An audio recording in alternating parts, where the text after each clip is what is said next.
皆さんこんにちは。好奇心 TV です。今回の動画は今まで食料備蓄、食料危機に関する動画をこの動画撮影時点で累計51本配信してきたのですが、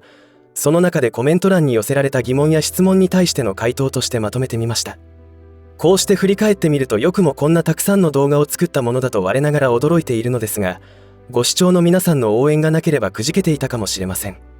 本当にありがとうございます。寄せられるコメントの中で結構多くの方が何から手をつけていいかわからないなどの素朴な疑問があることを知りました。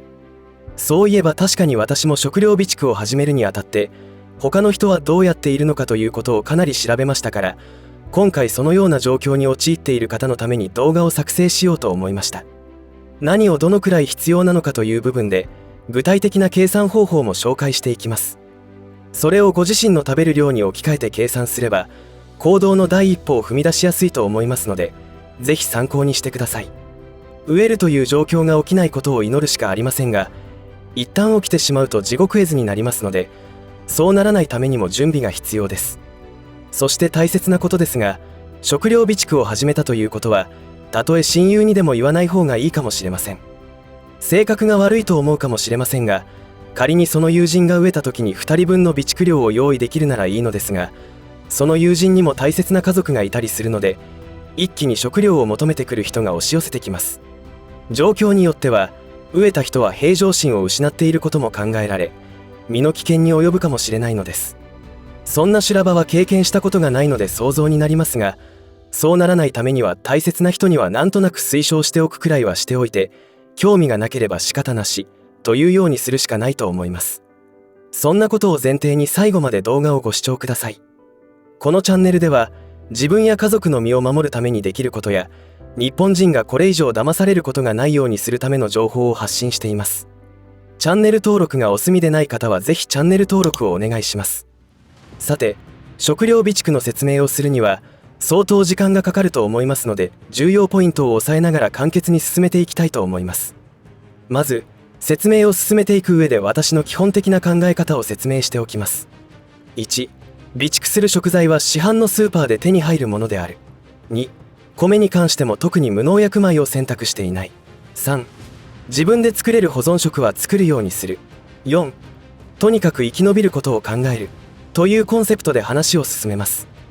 なぜこのような話をするかというと、食品添加物や農薬を多用している市販のものは健康に良くないというご指摘をいただくのですが、もちろんおっしゃっている通り健康に良いものを選択したいのは山々です。しかし理想に近い食材を選ぶと一つ一つが非常に高価であり、経済的な事情で準備したい期間の備蓄を達成できません。そして自分で加工する保存食としてらっきょうと梅干しを作っています。そしてとにかく生き延びることを何よりも優先順位に置いています。上の苦しみを味わいながら生き絶えることだけはしたくないというわけです。ではコメント欄に寄せられるよくある質問を紹介します。1、どのように考えたらよいか見当がつきません。2、何を備蓄したらよいでしょうか。3、どれだけ備蓄したらよいでしょうか、というのが一般的な質問になりますので、順番に話していきます。まず1については食料備蓄をしなければならない理由を少し押さえておきます。日本は地震などの自然災害国ですし、食料安全保障の面から考えても輸入が途絶えたら一気に食料危機に陥る状況であるという認識が必要ですが、その理屈がなかなか通らない人がいるもので、極端なことを言うと食料備蓄など必要ないという人もいます。また、どうせ人間一度は死ぬのだからなるようになるさという人もいます。これらの人は本当にことが起きた際には一番慌てふためき泣き叫ぶことになると思います。上に関しては私自身経験したことがありませんが、過去の文献に残されたものもあり、そこから当時の悲惨な状況を知ることもできます。さっきまで一緒にいた友達や家族の亡骸を踏みつけてでも生き延びなければならない状況があったわけで、それらの状況は想像するしかないのですが、恐ろしくて震えてしまいます。そして思い起こせば小学校の頃に読んでいた週刊少年サンデーというものがあったのですが、私はそこに連載されていた梅津和夫さんの漂流教室からかなりの影響を受けていると思います。そのストーリーの中で飢えに苦しんだ主人公が人を食べるというシーンがあって、それに強烈なショックを受けたことも影響していると思います。今の日本において食料危機に陥るパターンは一つではありません。例えば食料は売っているのに自分自身が経済的に困窮していたら、買いたくても買えないということが起きますよね。これは立派な食料危機です。今後はまだまだあらゆるものやサービスの価格が高騰します。そうなった時に買えないというのはないのと同じではないでしょうか。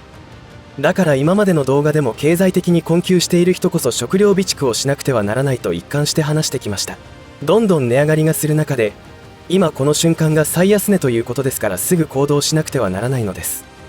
他には日本に住んでいる以上、自然災害によってでも食料危機に遭遇することになります。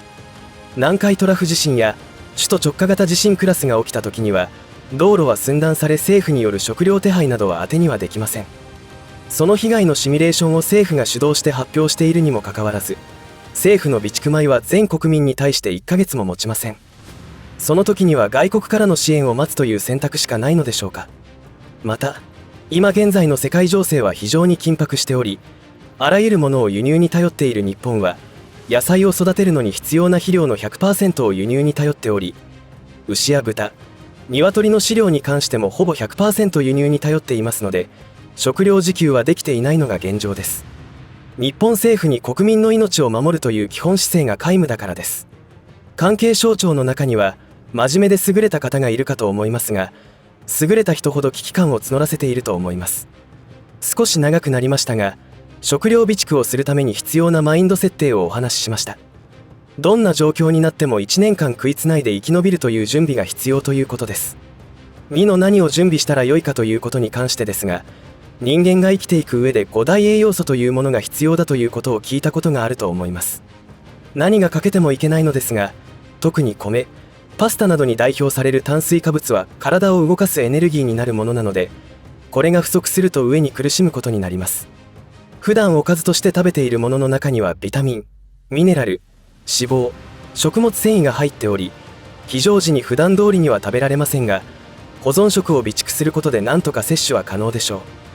これらを準備することが食料備蓄ということになり、どんな形で備蓄するかというのを決めていく必要があります。私は主食としての米は玄米を中心に精米、そして水の入手に困難な状況を想定して無洗米も準備しています。現在の備蓄量は2年分でさらに毎月増強中です。パスタは週1回食べることを想定し、3年分ほど用意できています。他には乾麺としてのうどん、そば、そうめんがあります。おかずとしてはレトルトパック食品で定番のカレー、そして親子丼、中華丼、麻婆丼、ビーフシチューに各種パスタソースを準備しています。缶詰は実質的に賞味期限はないので、おかずの主力として備蓄しています。定番のサバに焼き鳥、マグロフレーク、シーチキン、完熟トマト、うずらの卵、パスタソース、フルーツ関係、小豆などで1000個ほどあります。さて最後の3は量についてとなりますが、今現在全く食料備蓄をしていない、または経済的に一気には準備できないという方には、まずは1週間分を用意するというのが得策だと思います。そして次の1週間も備蓄していくということを繰り返して強化していくのです。私も決して経済的にゆとりがあるわけではないので、1年ほどかけて毎月準備を進めてきましたし、これからも増強していきます。必要な食事量というのは人それぞれですので、まずは自分がどのくらいの量を食べているのかを知る必要があります。それさえ分かれば、あとは回数分、日数分を計算すればいいだけであり、金額も明らかになります。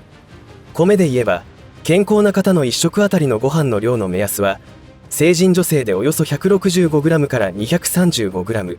成人男性では 235g から 265g ほどです。パスタで言えば1人 100g で計算すれば良いと思います。次に1週間分の流れを考えます。この表は私の備蓄計画と進捗管理に使用しているものなのですが、我が家は大人3人暮らしとなっており、朝は食べたり食べなかったりなので、主に昼と夜の食事の流れを意識しています。1週間の献立を決めるルールは、1、朝は前日の残りを食べるようにする。2、毎日米を食べる。3、残りをスパゲティ、そば、うどん、ラーメン、リゾットなどを週1で食べる。4、おかずである缶詰は1人1食あたり1缶食べることを前提とする。そんな考え方で表のような献立を考えています。そうやって備蓄に必要な量を見ていくと、米は1回分の使用量は3人分で 500g、それが1週間8回分で4キロになります。缶詰は1回あたり3人分で3缶、それが1週間7回分で21缶。このように計算していきます。ご覧の表は表計算ソフトなのですが、別のシートにはそれぞれ購入するたびに在庫を増減していくようにしてあり、それらの集計結果が一覧表示されるようにしてあります。そして目標は2年間の備蓄なので、1年間は48週と考え、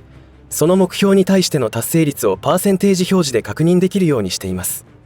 つまり 100% になっているところが1年間分あるということであり、2年間を目標とするなら 200% になるように備蓄していけば良いということになります。おかずのレパートリーとして表には数量表示していませんが、ふりかけは様々な種類を準備し、お茶漬けや炊き込みご飯の素、ちらし寿司の素など缶詰やレトルト食品だけでは寂しいのでバリエーションを考え工夫しています。もちろん味噌汁やコーンポタージュ、パンプキンスープ、中華スープなどのバリエーションも豊富になるよう意識しておりますし、お菓子ではチョコレートやカロリーメイトなども在庫を持っています。そして乾燥わかめや鰹節、乾物も備蓄には必要です。あと野菜が不足することは間違いありませんから、お湯で戻す野菜スープなども購入しています。これらは主食から優先に備蓄したので後回しになっており、これから補充の強化をしていく感じです。あと絶対大切なところなのですが、水の確保は重点項目です。人は食べ物がなくても水さえあれば1週間は延命できるそうですが、水が切れたら即アウトということで、ペットボトルの水2リットルをケース買いしています。量は大人1日3リットル計算で3人分、3週間分備蓄しています。そしてもし避難した場合には水は重たくて持っていけないということも考え、1人1個ずつ浄水器を避難リュックに入れてあります。これは川の水でもこのフィルターを通せば飲用できるという優れものということで購入しています。川といってもその汚れ具合もあるので何とも言えませんが、商品レビューの動画を見るとそこそこの川の水なら飲むことができるようです。浄水能力は400リットルまで大丈夫な構造になっています。コメント欄に寄せられる質問には、備蓄品を保管するスペースがないというのもありました。確かに首都圏での住宅事情を考えると頭が痛いでしょうが、それでも備蓄しないと命取りになります。ベッドを捨てて缶詰の箱を積み重ねてその上で寝るくらいの気合が必要になると思います。こればかりは最優先に位置づけて知恵を絞るしかないでしょう。私の場合は比較的高さのないテレビ台を撤去し、そこに幅1800、高さは天井まである棚を手作りしました。そこに備蓄の 70% は収納できていると思います。いかがだったでしょうか。食料備蓄というのは1週間先、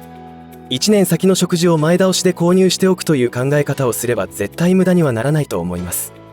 それにこれだけ物価高が進むということはお金の価値もそれだけ急速に目減りしているわけであり、絶対無駄にならない食料品などの現物で持つことが資産保全になるという視点も必要です。いざとなったら現金を持っていてもどうにもならないのが食料危機です。もし最悪の大不況が来て仕事を失ったとしても、1年間分の備蓄があれば何とか生き延びることはできます。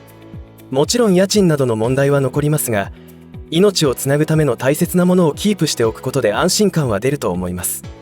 ただ外出している時に地震などの自然災害に遭った場合は仕方ないと思うしかありません。やれるだけやって初めてなるようになるという境地になれると思います。今回はとにかく生き延びるということにフォーカスして食事に関して取り上げてみましたが、停電やガスが止まったらどうするのかなど対策を考えたらつきません。でもこういった備蓄を考えることで普段当たり前にスイッチ入れれば電気はつくし、ご飯も食べられる、お風呂も入ることができるというのはいかにありがたいかということに気がつくと思います。今私たちを襲っている試練、これからまだまだ降りかかる試練というのは、こういった原点回帰をして全てのことに感謝することを学ぶために起きていることなのかもしれません。残念ながら一定数の人たちは食料備蓄などやる必要がないという考え方を持っていますが、こればかりは本人がそのように思っていることなのでどうしようもないし、自分で大変な経験をする必要があるのかもしれません。毎日暑い日が続いており大変なのですが、今年の冬は寒波も予想されていますので、そちらも視野に入れながら対策していきましょう。この動画が参考になったのでしたら、他のシリーズも動画で情報シェアしたいと思います。またこんなアイデアがあるというような情報もありましたら、ぜひコメント欄にてシェアしてください。経済的に大変な方は真剣にどうしたら収入を増やせるかと考えてみてください。人間は真剣に考え行動すれば意外なところから突破口が見えてくるものです。最悪なのは何もせずに頭の中だけでモヤモヤして堂々巡りするという状況を続けることです。考えることは大切ですが、今すぐやれることを見つけて行動することがコツだと思います。共にこの大変な試練を乗り越えて生き延びましょう。最後までお付き合いありがとうございました。以上で今回の話は終わりとしますが、皆さんの応援が次の動画作成の力になりますので、いいねボタン、チャンネル登録、通知設定をオンにしていただけると嬉しいです。また、コメント欄へのご意見、ご感想の書き込みもいただけたら励みになります。最後までご視聴ありがとうございました。好奇心 TV でした。